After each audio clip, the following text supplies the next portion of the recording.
বা যাত্ৰাৰ সময়ত আপুনি যিসমূহ বেডশ্বীট ৰেলত লয় সেইসমূহ কেনেকৈ পৰীক্ষা কৰে আমি সেইসমূহ দেখুৱাম আৰু আপুনি কেনেকৈ পৰীক্ষা কৰিব এইখিনি ধোৱা হয় নে নহয়।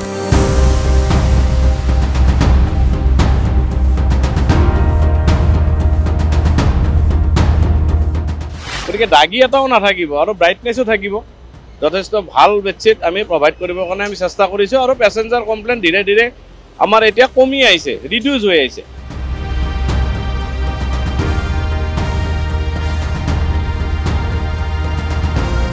আমি ধৰক 10,000 পঠালোঁ, তাতে হয়তো আপোনাৰ চুৰি হয়, মানুহে ক'বলৈ নাপায় আৰু কিছুমান বস্তু লছ লৈও গুচি যায়, সৰু সৰু হেণ্ডৱালবিলাক মানুহে লৈ গুচি যায়। যদি আপোনাৰ তাত সন্দেহ থাকে যে আপুনি এখন লেতেৰা বেডশ্বীট লৈছে বা লেতেৰা এখন কাপোৰ লৈছে তেন্তে আপুনি এইটো পৰীক্ষা কৰি চাব পাৰিব যে এইখন আপোনাৰ সঁচাই ধোৱা দিছে নে নাই।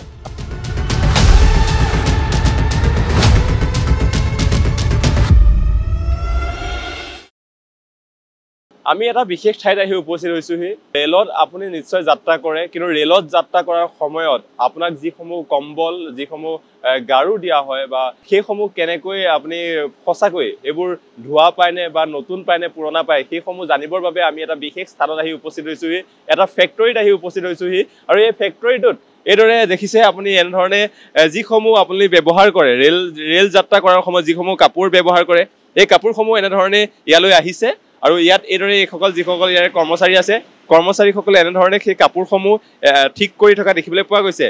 কিন্তু এই কাপোৰখিনি কেনেকৈ নতুন কৰি আপোনালৈ দিয়ে আমি সেইখিনি আপোনালোকক দেখুৱাবলৈ চেষ্টা কৰিম। আজি এটা বিশেষ স্থানত আহি উপস্থিত হৈছোঁ, সেই গুৱাহাটীত এই স্থান অৱস্থিত আছে। আমি দেখুৱাম ফেক্টৰী, এটা ডাঙৰ ফেক্টৰী আৰু এই ফেক্টৰীতে সকলো কাম চলি থাকে। আমি ইয়াত দেখুৱাইছোঁ কাপোৰ এনেধৰণে আহিছে আৰু মেচিন, আমি এই মেচিনৰ কোনটো মেচিনৰ কি কাম সেই সমগ্ৰ তথ্য জানিম। ইয়াৰে যি ইঞ্জিনিয়াৰ আছে আৰু ইয়াৰ সকলে চোৱা চিতা কৰে তেওঁলোকৰ পৰা আমি কিছু তথ্য জনাৰ চেষ্টা কৰিম। প্ৰথমে আমি দেখুৱাইছোঁ, প্ৰথমে আপোনাক NB নিউজ আৰু অসম লাইভলৈ স্বাগতম জনাইছোঁ। হয়, আপোনালোকৰো স্বাগতম জনাইছোঁ। ইয়াত আজি উপস্থিত হোৱাৰ কাৰণে ভাল পাইছোঁ। ইয়াতে পেচেঞ্জাৰ এৱাৰনেছ এটা হ'ব।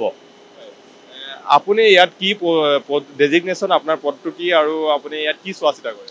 হয়, মোৰ নাম নিপন কলিতা, মই ছিনিয়ৰ ছেকশ্যন ইঞ্জিনিয়াৰ CNW, ইয়াৰে বুট লণ্ড্ৰি ইনচাৰ্জ হয়। মই এইটো মনিটৰিং কৰোঁ বুট লণ্ড্ৰিটো। আপুনি মনিটৰিং কৰে, যদি আপুনি বেয়া নাপায় আমাক এই যি মেচিনসমূহৰ কি কাম, যন্ত্ৰসমূহৰ কি কাম আপুনি যদি আমাক দেখুৱাই দিয়ে গোটেইখিনি আমি যদি চাব পাৰোঁ। হয়, এতিয়া কথা হ'ল কি এইটো আমাৰ মেইন মেচিন টানেল ৱাছাৰ। হয়, যাব পাৰোঁ। এই টানেল ৱাছাৰটো হ'ল আমাৰ তাৰমানে কি হ'ল ইয়াতে আমাৰ ফুল্লি অট'মেটেড, মানে ইয়াত কোনো হেৰি নাই, আমি জাষ্ট পেনেলত ব্যৱহাৰ কৰা আছে, কোনো মেন পাৱাৰ নালাগে। এতিয়া ইয়াতে আমাৰ এইটো হ'ল কনভেয়াৰ বেল্ট। কনভেয়াৰ বেল্টত আমাৰ 60 কেজি লোড হয় আৰু এভৰি 3 মিনিটছ ইণ্টাৰভেলত এইবিলাক গৈ আমাৰ মেচিনত সোমাব, অট'মেটিকেলি যাব আৰু অট'মেটিকেলি ইয়াতে সোমাব। মেচিনটোত আমাৰ 13 চেম্বাৰ আছে। 13 চেম্বাৰত আমি এইটো ৱাছ হ'ব। ৱাছ হোৱাৰ পিছত আমাৰ প্ৰেছিং মেচিনত যাব। প্ৰেছিং মেচিনত যেতিয়া যাব তেতিয়া প্ৰেছিং হৈ পেলাই তাত কেক টাইপৰ হৈ সেই বস্তুটো আমাৰ ছাটেল কনভেয়াৰেদি আহি আমাৰ ড্ৰাইং মেচিনবিলাকত সোমাব। এই যিবিলাক ড্ৰাইং মেচিন আপোনালোকে দেখিছে এই ড্ৰাইং মেচিনেদি ড্ৰাইং হৈ ইয়াত বাহিৰত ওলাই আহিব। ইয়াৰ পৰা আমি লৈ যাম আমি আইৰনিঙত আইৰনাৰ কৰিম, ফুল্লি হাইজেনিক আইৰনিং কৰি আইৰনিঙৰ পৰা আহি আমাৰ ইয়াতে ফল্ডিং মেচিনত সোমাব। ফল্ডিঙতো নিজে নিজে ফল্ডিং হ'ব। হোৱাৰ পিছত আমি যিটো মানে পেকেটিং কৰিম সেই পেকেটিঙত 2খন বেডশ্বীট আৰু এটা হেণ্ড টাৱেল আমি দি পেলাই পেকেটিং চিল কৰিম। আমাৰ চিল থাকে, তাৰমানে আমাৰ তাত লিখা থাকে কোচ মেইনটেনেন্স ডিপো গুৱাহাটী বুট লণ্ড্ৰি। গতিকে তাৰ পৰিচয় আছে, তাৰমানে এইটো ক'ৰ পৰা আহিছে আপুনি পেকেটটো চাই ক'ব পাৰিব। চিল এণ্ড পেক। তেন্তে আমি চাই লওঁ সেইটো পেকেটিংটো। আমি লাষ্টত যিটো প্ৰডাক্ট থাকে মেচিনত ওলোৱাৰ পিছত আমাৰ কেনেকৈ আহে আমি সেই বস্তুটো চাবলৈ চেষ্টা কৰিম। এয়া এনেধৰণে ইয়াৰ যিসকল কৰ্মচাৰী আছে এয়া কাম কৰি আছে আৰু এয়া পেকেটিঙৰ কাম কৰি থকা দেখিবলৈ পোৱা গৈছে। যিহেতু তেখেতে কৈছে আৰু পেকেটিঙৰ কাম কৰি থকা বুলি কৈছে, আমি এই পৰিৱেশটো দেখুৱাইছোঁ। আৰু এতিয়া আপোনাৰ পৰা জানিম, এতিয়া ইয়াতে আপোনাৰ আইৰনিঙত আহি আছে, আহি পেলাই ফল্ডিং হৈছে, ফল্ডিং হৈ পেলাই তাতে আমাৰ পেকেটিং হৈ আছে। আৰু পেকেটিংবিলাকত আমাৰ এনেকুৱাকৈ আমাৰ চিল থাকিব, কমপ্লিটলি চিল থাকিব। ইয়াত লিখা থাকিব বুট লণ্ড্ৰি, পোষ্ট মেইনটেনেন্স ডিপো বুট লণ্ড্ৰি, চিল থাকিব। আৰু পেচেঞ্জাৰে এইটো কেৱল এবাৰেই ব্যৱহাৰ কৰিব পাৰিব। এবাৰ ব্যৱহাৰ কৰাৰ পিছত এইটো সইল হৈ যাব এইটো এগেইন পেছেঞ্জাৰক দিয়া নহয় এইটো আকৌ ৰিসাইক্লিং ইয়াত ধুবলৈ আহিব তাৰ পিছত আমি আকৌ ধুই পেলাই সাৰ্ভিসত দিম মানুহৰ এটা সন্দেহ থাকে যে আমি যিসমূহ ৰেল যাত্ৰা কৰে যিসকলে বিশেষকৈ ৰেল যাত্ৰা কৰে তেওঁলোকৰ এটা সন্দেহ থাকে যে আমাক লেতেৰা কাপোৰ দিছে নেকি বা বেলেগে ব্যৱহাৰ কৰা কাপোৰ দিছে নেকি তেনেকুৱা এটা কিছুমানে কয় নাই সেইটো একেবাৰে নহয় আপোনালোকে দেখিবলৈ পাইছে কেনেকুৱাকে আমি ধুইছো ওয়াশ কৰিছো ওয়াশ কৰাৰ পিছত কেনেকৈ আইৰনিং কৰিছো কেনেকৈ পেকেটিং কৰিছো কেনেকৈ সিল কৰিছো আপোনালোকে দেখা পাইছে এটো কেতিয়াও নহয় ইউজ বেডশিট কেতিয়াও নাযায় আৰু ইয়াত একদম দাগিও নাপাব আপুনি সৰু এটা দাগিও নাপাব লাগিলে মেচিনে ৰিজেক্ট কৰি দিব গতিকে দাগি এটাও নাথাকিব আৰু ব্ৰাইটনেছো থাকিব যথেষ্ট ভাল বেডশিট আমি প্ৰভাইড কৰিবৰ কাৰণে আমি চেষ্টা কৰিছো আৰু পেছেঞ্জাৰ কমপ্লেইন ধীৰে ধীৰে আমাৰ এতিয়া কমি আহিছে ৰিডিউস হৈ আহিছে নতুন কাপোৰৰ দৰে হৈ যায় হয় নতুন কাপোৰৰ দৰে হৈ যায় আপুনি এবাৰ যেতিয়া আমি ওয়াশ কৰিম এগেইন এইটো নতুন কাপোৰৰ নিচিনা হৈ গ'ল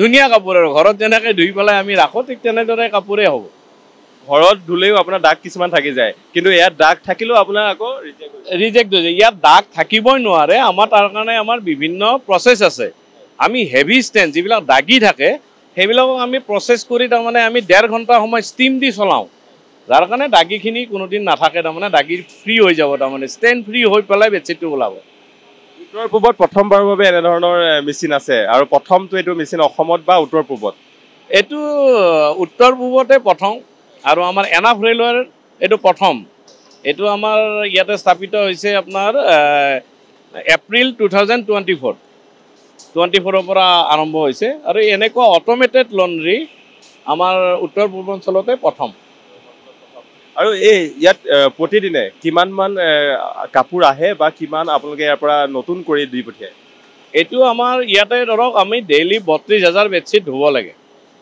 32,000 বেডশ্বীট আমি ধুওঁ ডেইলি আৰু তাৰ লগত আমাৰ 16,000 হেণ্ড টাৱেল আৰু 16,000 পিলো কভাৰ আমি এইখিনি ডেইলি দিব লাগে ডেইলি আহে ডেইলি ধুই দিব লাগে ডেইলি ধুই দিব লাগে হয় ডেইলি ধুই দিব লাগে গুৱাহাটী বেছ আৰু কামাখ্যা বেছ যিখিনি ট্ৰেইন আছে আমাৰ সেইখিনিত আমি এক্সপ্ৰেছ ট্ৰেইনৰ আমাৰ এচি কোচবিলাকত আমি প্ৰভাইড কৰোঁ কেতিয়াবা আপোনালোকৰ সমস্যা হয় নেকি সমস্যা তেনেকৈ নাই কেতিয়াবা ধৰক পূজা বিহুত অলপ ট্ৰান্সপৰ্টেশ্যনৰ প্ৰব্লেম হয় কিন্তু সেইটো আমি এডভান্স মানে সেইটো কৰি লৈ পেলাই আমি আগতীয়াকৈ পঠাই দিওঁ যাতে কোনো সমস্যা নহয় আমাৰ মেচিন ব্ৰেকডাউনো নহয় মেচিন ব্ৰেকডাউন হ'লেও লগে লগে আমাৰ ইঞ্জিনিয়াৰ আছে আৰু আমি বোলে এইবিলাকে লাগি মিলি পটাপট আমি ঠিক কৰি লওঁ ৰাতিপুৱাৰ সময় কেতিয়াৰ পৰা আৰম্ভ কৰে আৰু কেতিয়া শেষ ৰাতিপুৱা আমাৰ 10টা বজাত মানে ৰাতিপুৱা 7টা বজাত আৰম্ভ হয় তাৰপিছত ৰাতি 10টা বজাত ইয়াত বন্ধ হয় দেখিছোঁ যথেষ্ট কৰ্মচাৰীয়ে নিয়োগ হৈ আছে কৰ্মচাৰীসকলৰ কিমান কৰ্মচাৰী আছে আৰু কেনেকৈ কৰ্মচাৰী আমাৰ ইয়াত ধৰক টোটেল আছে 70 নাম্বাৰ্ছ তাৰ ভিতৰত লেডিজ ষ্টাফো আছে আৰু ইয়াতে দুটা শিফ্টত চলে এটা শিফ্টত 35 এটা শিফ্টত 35 এনেকৈ চলে কিছু আপুনি যিহেতু কৈছে সমস্যাৰ সন্মুখীন নহয় আপোনালোকৰ ইয়াত উত্তৰ পূবত যিহেতু প্ৰথমটো ইয়াৰ পিছত এইটো ডাঙৰ কৰা কিবা পৰিকল্পনা নাই এতিয়ালৈকে আমাৰ যিখিনি আমি ছাফিচিয়েণ্ট বেডশ্বীট আমি ৱাছ কৰি দি আছোঁ যদি ইন ফিউচাৰ ট্ৰেইন যদি ইনক্ৰিজ হয় তেতিয়া হয়তো আমি আৰু তেনেকৈ তাৰমানে বঢ়াবৰ কাৰণে চেষ্টা কৰিম ইয়াৰ পৰা যিহেতু নতুনকৈ আপুনি কৈছে নতুন কৰি দিয়ে বুলি নতুন যিহেতু বিভিন্নজনৰ মানে ভয় থাকে যে পুৰণা কাপোৰ বেডশ্বীট ইউজ কৰিছে নেকি সেইসকলক কি ক'ব নাই নাই পুৰণা কাপোৰ বেডশ্বীট কেতিয়াও হ'ব নোৱাৰে আমাৰ অলৱেজ আপোনাৰ আমি ৱাছ কৰিম আৰু আমি ছাৰ্ভিচত দিম গতিকে পুৰণা বেডশ্বীট আমি কেতিয়াও নিদিওঁ আৰু আপুনি দেখিবলৈ পাব যে ইয়াৰ কোৱালিটি চাওক ফুল্লি হাইজেনিক পাব তাৰমানে আৰু ইয়াত আমি হোৱাইটেনিং মিটাৰ ইউজ কৰোঁ হোৱাইটেনিং মিটাৰ দি আমি হোৱাইটনেছো টেষ্ট কৰোঁ গতিকে ইয়াত পুৰণা কাপোৰ দিয়াৰ প্ৰশ্নই নাহে যিহেতু আমি দেখুৱাই আছোঁ আৰু এই যিসমূহ বেডশ্বীট আপোনালোকে প্ৰেৰণ কৰা হয় বা যাত্ৰাৰ সময়ত আপুনি যিসমূহ বেডশ্বীট ৰেলত লয় সেইসমূহ কেনেকৈ পৰীক্ষা কৰে আমি সেইসমূহ দেখুৱাম আৰু আপুনি কেনেকৈ পৰীক্ষা কৰিব এইখিনি ধোৱা হয় নে নহয় আমি সেই বিষয়ে জানিব বিচাৰিছোঁ যিহেতু আপোনাৰ ওচৰলৈ আকৌ আহিছোঁ কি আপোনাৰ হাতত থকা এইটো কি হয় এইটো হ'ল হোৱাইটনেছ টেষ্ট মিটাৰ মানে হোৱাইটেনিং টেষ্ট মিটাৰ এইটো দি মানে উজ্জ্বলটো কিমান আছে আমি গম পাওঁ ইয়াত কাপোৰখিনি কিমান চাফা এতিয়া এই বস্তুটো হ'ল তাৰমানে কি আমি এখন নতুন বেডশ্বীট তাৰমানে 5 বাৰ ৱাছ কৰোঁ 5 টাইমছ ৱাছ কৰাৰ পিছত তাৰ এটা ৰিডিং লওঁ ৰিডিং লৈ পেলাই আমি আমাৰ বেষ্ট ৰিডিং হ'ল 74.4 এতিয়া আমি এইটো দি তাৰমানে আমি এনেকৈ 4-5টা জেগাত এনেকৈ ল'ম, এনেকৈ আমি ৰিডিংটো ল'ম। ইয়াত এইটো আহিছে, তাত এইটো আহিছে, এনেকৈ 5টা ৰিডিং ল'ম। 5টা ৰিডিং লৈ পেলাই আমি প্লাছ কৰিম। প্লাছ কৰি আমাৰ বেষ্ট ৰিডিং আছিল 74.4। এই ৰিডিঙৰ লগত 74.4 আমি ডিভাইড কৰিম, কৰিলে পাৰ্চেণ্টেজত আহিব।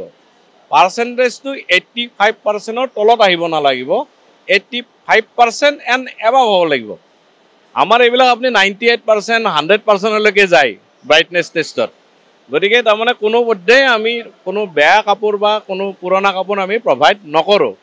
ইয়াৰ উপৰিও আমি চাওক, আমি ব্লেংকেট, মানুহে কয় ব্লেংকেট আমি নধোঁ, কিন্তু আমি ব্লেংকেট 15 ডেইজৰ মূৰে মূৰে আমি ব্লেংকেট দিওঁ। গাড়ীবিলাকৰ আহে ইয়াতে ডেটবিলাক পেচেঞ্জাৰো চাব পাৰে, আমাৰ ডেটবিলাক মাৰা থাকে, তাৰমানে গম পাব এইটো তেওঁ কেতিয়া আমি ইয়াত ৱাছ কৰিছোঁ। তাৰপিছত AC ফাৰ্ষ্ট ক্লাছত আমি তাৰমানে ব্লেংকেট কভাৰো আমি প্ৰভাইড কৰোঁ। ফাৰ্ষ্ট ক্লাছ যিবিলাক কোপত যায় মানুহে, তেখেতসকলৰ কাৰণে আমাৰ ব্লেংকেট কভাৰো মানে আমি দিওঁ, এইটো আমি ৱাছ কৰোঁ। তাৰপিছত আপোনাৰ এই যিবিলাক আপোনাৰ কাৰ্টেন আছে, AC কোচৰ কাৰ্টেনবিলাক যিবিলাক থাকে, এইবিলাকো আমি ৱাছ কৰোঁ, তাতো আমি ডেট মাৰি ৰাখোঁ। বেডশ্বীট ইয়াত কোনো দাগী নাই, ধুনীয়া চাফ বেডশ্বীট আপোনালোকে দেখা পাইছে। তাৰপিছত আৰু এগেইন আমি পিলো, এইবিলাক পিলো, মানুহে কয় পিলোবিলাক ৱাছ নকৰে, কিন্তু পিলো আমি ৱাছ কৰোঁ। চাওক কি সুন্দৰভাৱে ৱাছ হৈছে, ইয়াত কোনো দাগী নাই, বোথ চাইড পিলো ইউজ কৰা হয়। গতিকে গোটেইখিনি বস্তু তাৰমানে আমি মানে হাইজেনিকভাৱে তাৰমানে এইখিনি আমি পেচেঞ্জাৰক প্ৰভাইড কৰোঁ। এইখিনিতে মোৰ এটা কথা মনত পৰিছে, আপোনালোকৰ যিমান বস্তু আপোনালোকে প্ৰভাইড কৰে যাত্ৰীসকলক, কেতিয়াবা আপোনালোকে কৰিছিলে 10,000 পৰা কিছুমান কমি আহিছেনে? কেতিয়াবা মানে চুৰ হয়নে? হয় হয় হয় হয়। এতিয়া আমি ধৰক 10,000 পঠালোঁ, তাতে হয়তো আপোনাৰ চুৰি হয়, মানুহে ক'বলৈ নাপায় আৰু কিছুমান বস্তু লছ লৈও গুচি যায়, সৰু সৰু হেণ্ডলবিলাক মানুহে লৈ গুচি যায় বা পেলাইও দিয়ে। গতিকে তেনেকৈ লষ্ট হয়, সেইটো লষ্ট হয়। এই লছটো তাৰমানে আমি কণ্ট্ৰেক্টৰৰ পৰা কাটি লওঁ। আমি ৰেলৱে তাৰমানে যিটো লছ কৰে, তাতে যিটো ডিষ্ট্ৰিবিউশ্যনৰ ACC আছে, তেওঁৰ পৰা আমি পইচাটো কাটি লওঁ। কাটি লৈ পেলাই নেক্সট আৰু নিউ বেডশ্বীট বা সিমান পৰিমাণৰ বস্তু আমাক প্ৰভাইড কৰে। এই মুহূৰ্তত মই দেখুৱাই দিছোঁ যে ঠাণ্ডাত পৰিত্ৰাণ পাবৰ বাবে যিখন কাপোৰ আপুনি ব্যৱহাৰ কৰে, সেই কাপোৰখনত এনেধৰণে এটা সুন্দৰ এটা লিখা থাকে। দেখুৱাইছোঁ কেতিয়া ধুইছে, যে আপোনাৰ ধোৱা বেডশ্বীট দিছেনে নাই আপুনি এইটো পৰীক্ষা কৰিব পাৰিব। 30 নৱেম্বৰ 2024 ধুইছে এইখন।